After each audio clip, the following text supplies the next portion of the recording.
Welcome to Inside the Firm, a podcast dedicated to small business owners and hosted by entrepreneurs, Alex Gore and Lance Cayko. Each week, they take you on their journey of how to start, run, and grow a business by bringing you inside their architecture and real estate development firm.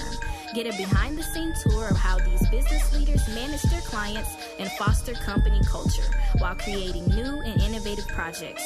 And now your hosts, Alex Gore and Lance Cayko. How's it going, Lance? Al Gore. It couldn't be going better. Best Friday in forever. Oh, cool. Speaking about Best Fridays, about last Friday. So Yeah. we told everyone about Enscape 3D. Yep. Right? Enscape3D.com. Go there because we use it. They're a partner on our firm. And we told everyone to go and do the test trial, right? And Nick, famous Nick of Nick Reads. Nick Reads. Dig Architecture. Was it Saturday? He texted us. And he's like, why didn't you tell me about this sooner? Literally the exact words out of his mouth. And we're like, he's like, when did you know about this? I go, well, this summer. He's like, why didn't you tell me about it? He's like, I don't know. We talk every day. Yeah, we talk every day. Are you not my best friend? Yeah. And then he goes, do you have one of these? And sent a picture. He has a controller. So now An he can Xbox. walk an Xbox controller that he hooked up, which is really, really sweet. Yeah. So that's cool. Does he have the glasses too? I mean, he does the full virtual thing, doesn't he? For real? I don't know. I thought so. He'll have to tweet. He'll have to get after us after this because we don't know. Yeah. We're terrible. So if we don't know. For all you architects, designers, students, go to enscape3d.com. Oh man, especially students. What a good. I wish we had something like this in college. How much easier for us to do a walkthrough was insane. Oh, Impossible. Nearly impossible. And if you don't believe us, that's fine. Just go there, download the free trial, put one of your designs into it, and just see what happens. Because we don't have me and you, Lance, we don't have the controllers or the 3D goggles. Correct. But we just make videos and walk through and blow our customers' minds. Speaking of that, I got another story about that. All right. Remember Codename Project P5? You know what I'm talking about. Yep. There's one developer is doing 2 buildings. We're doing one of them, and another bigger firm is doing the other one. And we've already consolidated civil engineers and already consolidated structural engineers. So I thought, man, they might try to consolidate architectural engineers. I mean, not architectural engineers, just architects. I go, I don't know if we'd win out. I think we're pretty awesome, but I don't know if we'll win out because the bigger project is even bigger than the one that we're doing. And then we presented, and obviously our design is awesome, right? So that probably had a lot. It is awesome. It looks like it just looks super modern, and I feel like we're continuing to do stuff that we haven't done before, form wise and stuff. You know what I mean? I wouldn't say we're like pushing the edge or anything, but we're just trying new stuff. Yeah. So we brought down Enscape just to blow their mind even more, so that they could fly around another project. And they go, this other firm had, they named it. They haven't showed us anything like that. I'm like, we are secure. We are awesome. Oh, for the next one, for another one. No. So I was just afraid they were going to maybe kick us out. I'm always on edge. As a business owner, absolutely. Yeah, always on edge. So it just, Enscape helped solidify. That's awesome. Yeah. Yeah, I showed my wife. Well, here, how about this? You also showed the students last day of school, last day of class. Al pulls up a little pro bono sort of walkthrough rendering that he's been doing to try to get some work through a city the city lives in. It blew their mind. They thought it was awesome. I showed my wife also because she's starting to build the website for our project that we're building to sell because we want to do the same thing. So yeah, Enscape. So check it out. You showed her. You're like, we can make a little video. Oh yeah, she was like, this is amazing. This is amazing. Yeah. So Enscape3D.com. Check it out. If you don't, we're sad. We feel sorry for you. Don't make us feel sad and sorry for you. Yeah. You can't be our best friends. Second partner on this podcast is bimsmith.com. So Ben, who I interviewed a couple weeks ago, was the first Autodesk podcast. Go listen to that. And Robert, he'll be our Christmas episode. We'll do interviews. But I'm excited to use their product on the same project that we're doing. So on P5, one of the things they have, so go to bimsmith.com. Pull up the website to make sure I'm not messing it up. I'll do it right now. bimsmith.com. Yep. And they have a whole bunch of components, right? That's it. I even saw they had a lot of kids ask for bookcases and stuff that we don't have. I saw some of those on there. They have links to the manufacturers. They have specs there. I mean, you can even contact the manufacturer if you want. If you're a student, they'd probably think you're annoying. But if you're an architect, they'd probably love it. But this is what I'm excited for, because I just had a meeting at P5, as you know, and we started talking about sound transmission coefficients and all that. All that good stuff. So their BIM Smith Forge. I don't know if you're following and click on the Forge where you can build a wall. Yes. You can build a wall and start by like sound transmission coefficients. That's awesome. You can do it by, fire UL listings and stuff like Forge, that. build with Forge. Yeah, start building. It's cool. And then you can do wall, floor, ceiling, roof. Incredible. Yeah. So whatever you need, make it happen. It'll spit out an awesome little Revit object for you. Yeah, I'm excited. I'm really excited about that, because this is what's going to be cool about it. This is why it's going to be so valuable, because we're going to make a wall through their program, and then we're going to put in our Revit model, and then we're going to forget about it for 4 months while we're doing all this, and then someone might ask us for a spec. And we're like, well, that wall was made through BIM Smith, and BIM Smith has a link to their spec wizard, and it's just going to make it for us. Yep. Piece of cake. Everybody. Charge the client $1 million for that. Questions are answered. Everybody's satisfied. Build another building.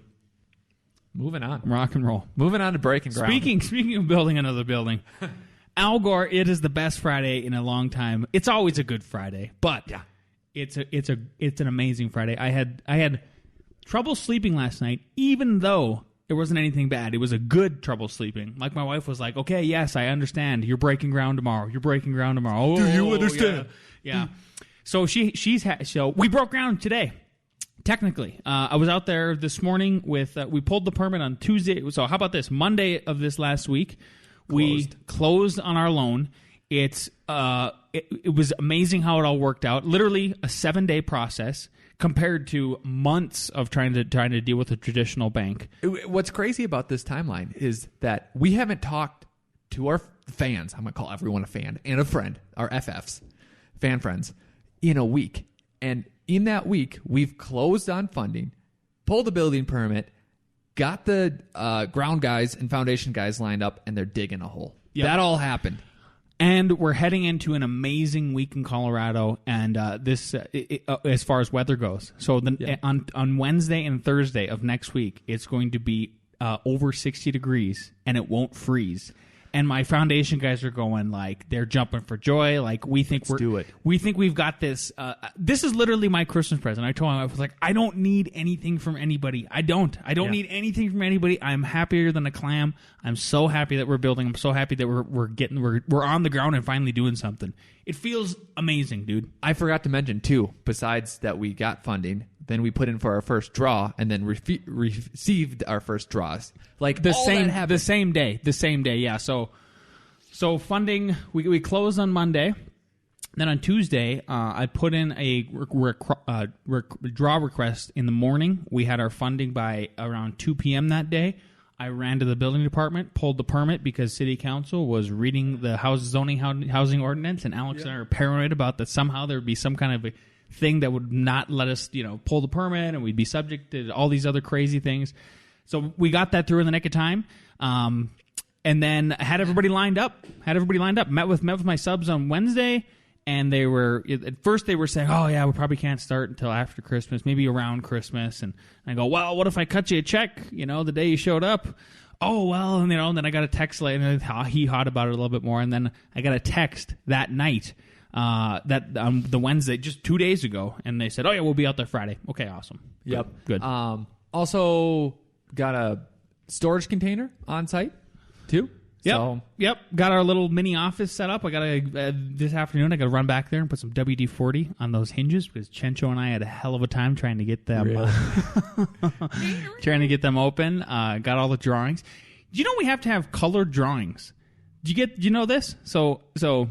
Everything with the city of Longmont is digital. So we submit everything digital, and then in the end, what you got to do is you either got to download the file from them, which is all marked up on a PDF, and it's got like digital stamps and all kinds of stuff. Yeah.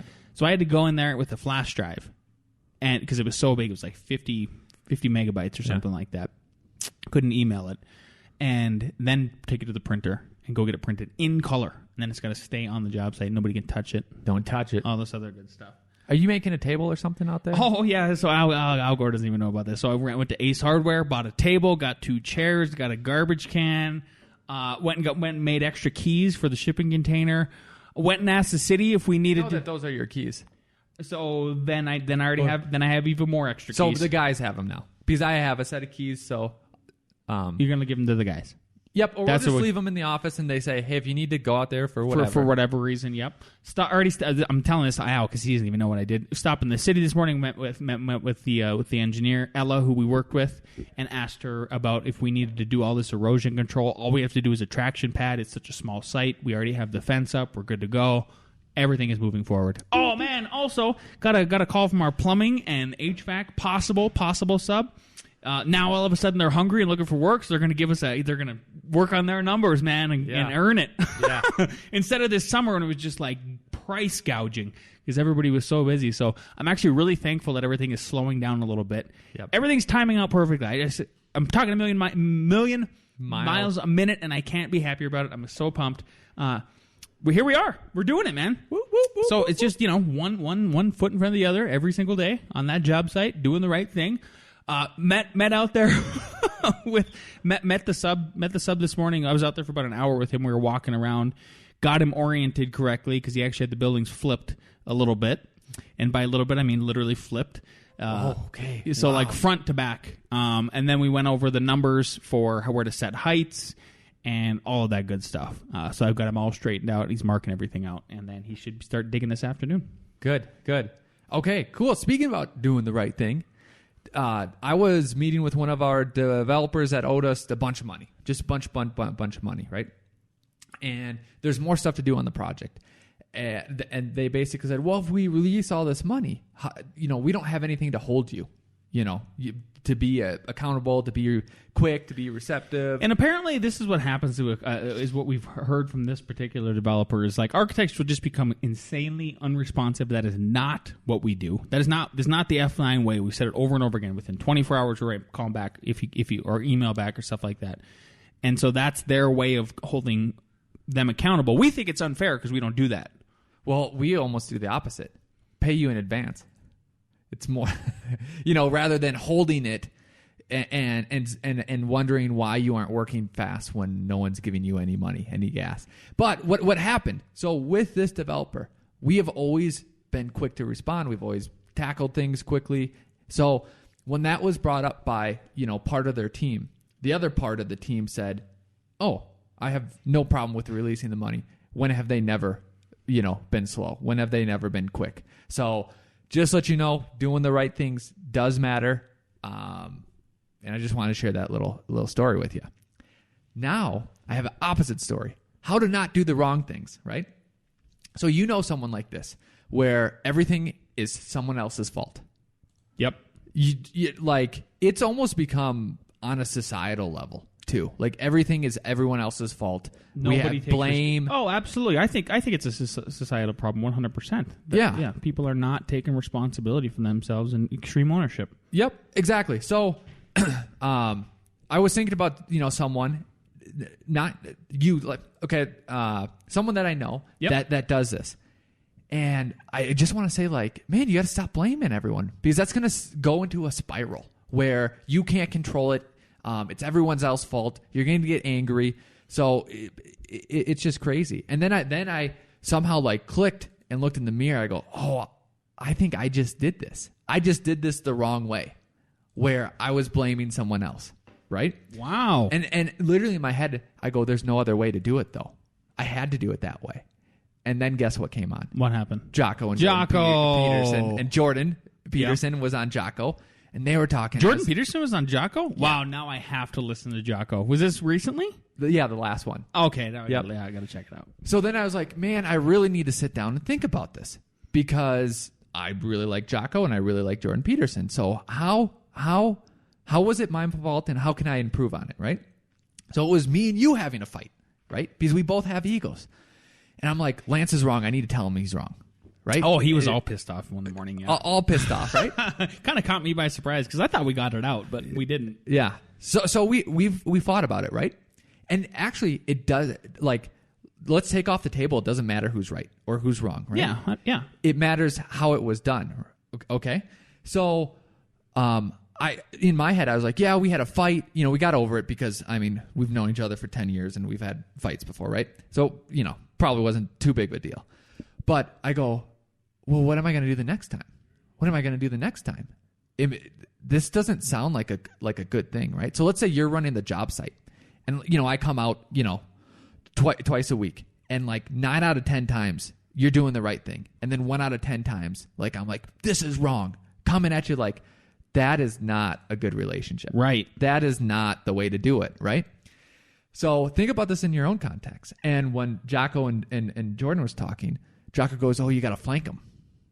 I go, oh. Flank him? Yeah. Oh, okay. Flank him. All right. Flank him. Uh-huh. And I go, oh, that's the answer.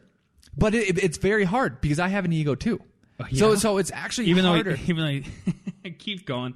No. Lance said to me in a fight, he goes, you have a big ego too. You just hide it better. He does. And know what's so funny? Nobody can tell Al. He's even said it before, not on this podcast, but like, there's no record of it. Then. You can't tell me what to do. Like he hates being told what to do. So and I don't either. So but this is what's hilarious to it. So it's true what you said, but then it's like it almost pumped up my ego too. Like, yeah, I have a big ego, but then I hide it better. So now my ego's even bigger. I love that. Yeah. I actually do love that. So think about this. Let's say you disagree with something, right? You know, unless it's gonna like someone's gonna fall off a building, you know, like, hey, stop! Like, let's not fall off the building, sure. right? You can flank someone. So here's a scenario. Let's say you're told to do something, right? But you have a better way to do it, or you want to do something else that you're not being allowed to do, right? Start by just doing what you're told to do.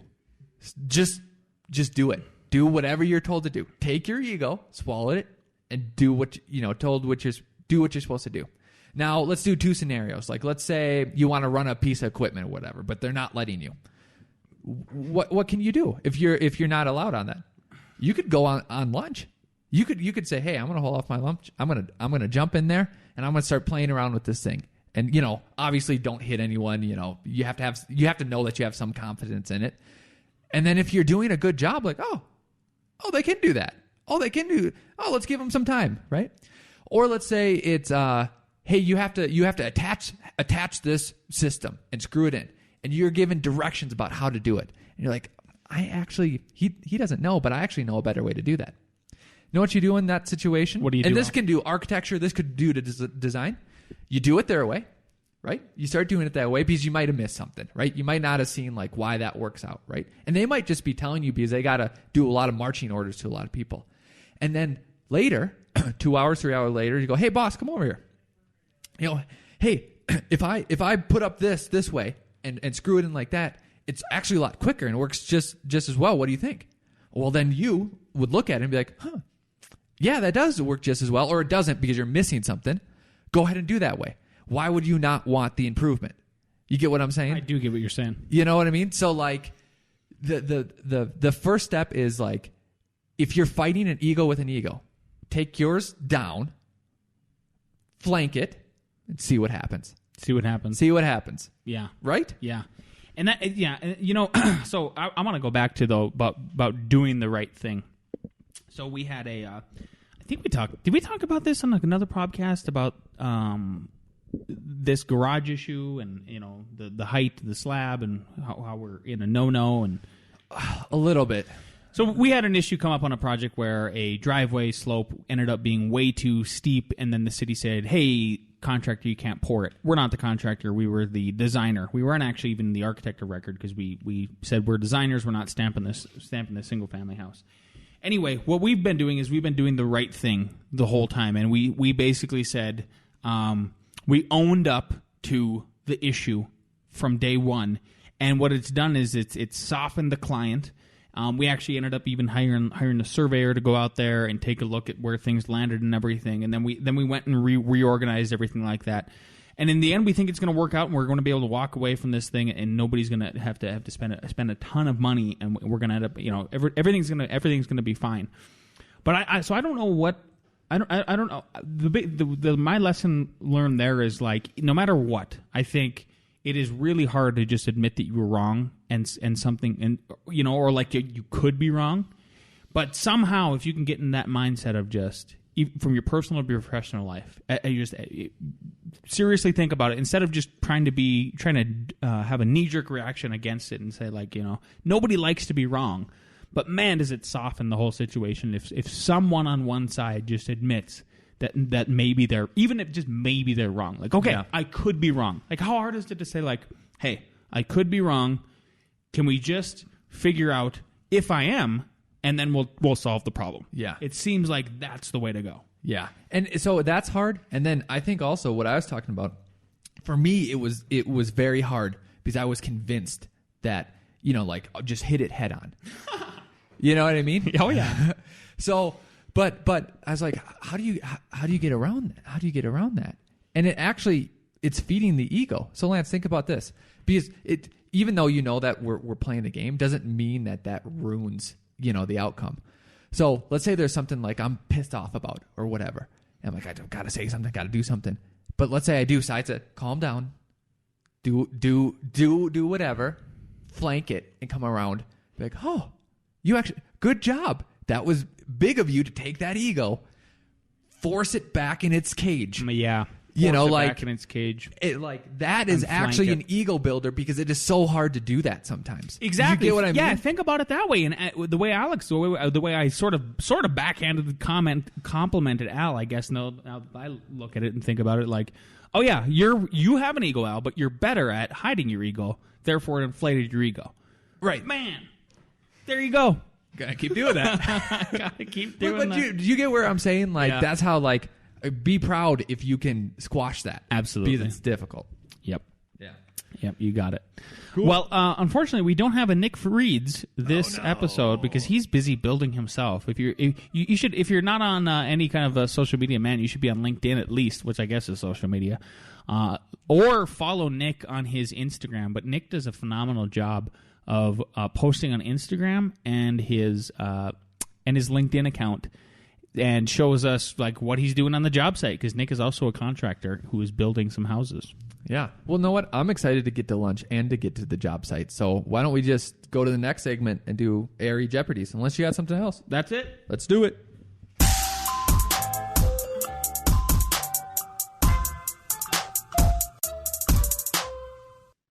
Question 1.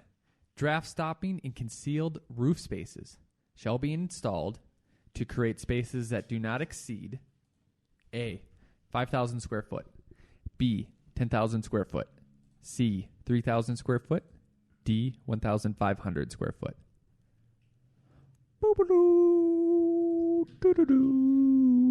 Draft stopping in concealed roof spaces / attics shall be installed to create spaces that do not exceed A, 5,000 square feet, B, 10,000 square feet, C, 3,000 square feet, D, 1,500 square feet. Do you know the answer? I don't know if I do. Well, now I do. That he's hot. Okay, we have C, and A. The answer is C. So two of you, it's 3,000 square feet. Did know that. Was that a pure guess? Oh, yeah. Yeah. Question 2. An exception to sprinkling a parking garage below an R2 space is A, create a 3-hour separation, B, sprinkler the R2 space, C, underground parking does not need to be sprinklered, D, there are no exceptions. Wow, that's a tough one. An exception to sprinkling a parking garage below R2 is. So in other words, there's a parking garage below an apartment above. Yep, so there's R2 and below is parking garage. And it's not like a home parking garage, it's like for the whole units. Answers are A, create a 3-hour separation. B, sprinkler the R2 space. C, underground parking does not need to be sprinklered. D, there are no exceptions. Tough one. What do we got? A, D.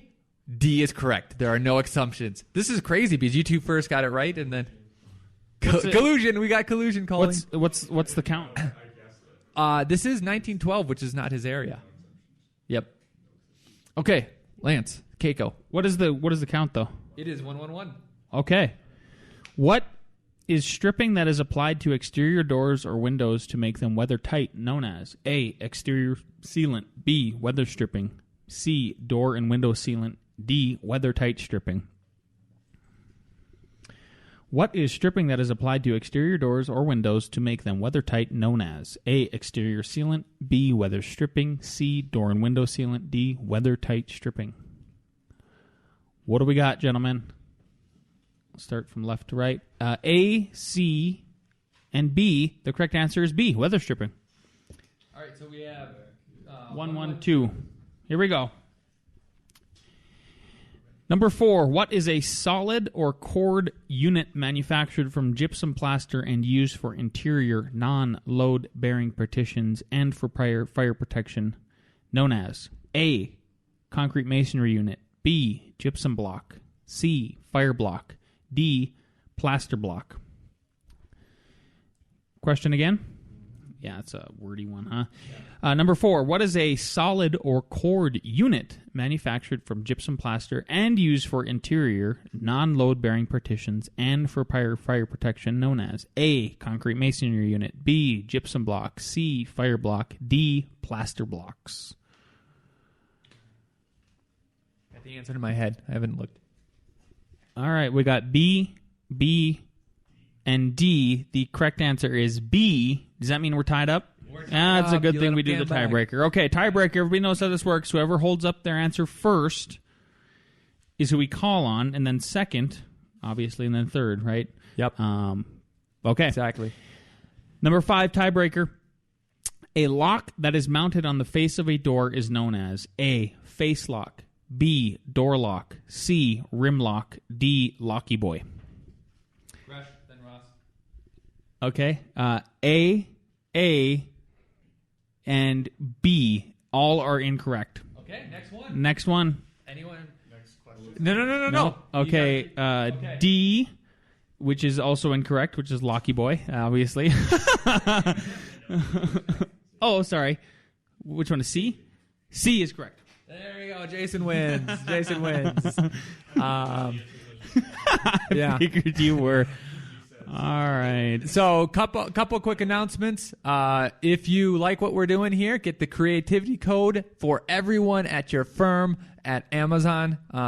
Just Google that. You'll see my name. If you want to know Revit, learn Revit, you're just starting out, go to RevitRocketship.com. And then don't forget to visit Enscape3D.com. Do it. If you're not doing it, you're just not a good person. That's a fact. And then BimSmith.com also. So Enscape3D.com and BimSmith.com. If you also really like this podcast and you're looking for some awesome merch, help support the podcast by going to Facebook.com/InsideTheFirm/shop, and you'll see our new merch section where we have really cool stuff. We have baby clothes even. We have some coffee mugs. We've got stickers if you want to support a sticker to support Inside the Firm. So, and last but certainly not least, if we'd like to leave you a 5-star review on our podcast app. So if you just go to your iPhone, click on Inside the Firm, you can leave us a 5-star review. If you think about a 1-star review, just put 5 stars right on top of that, and we'll see you next week.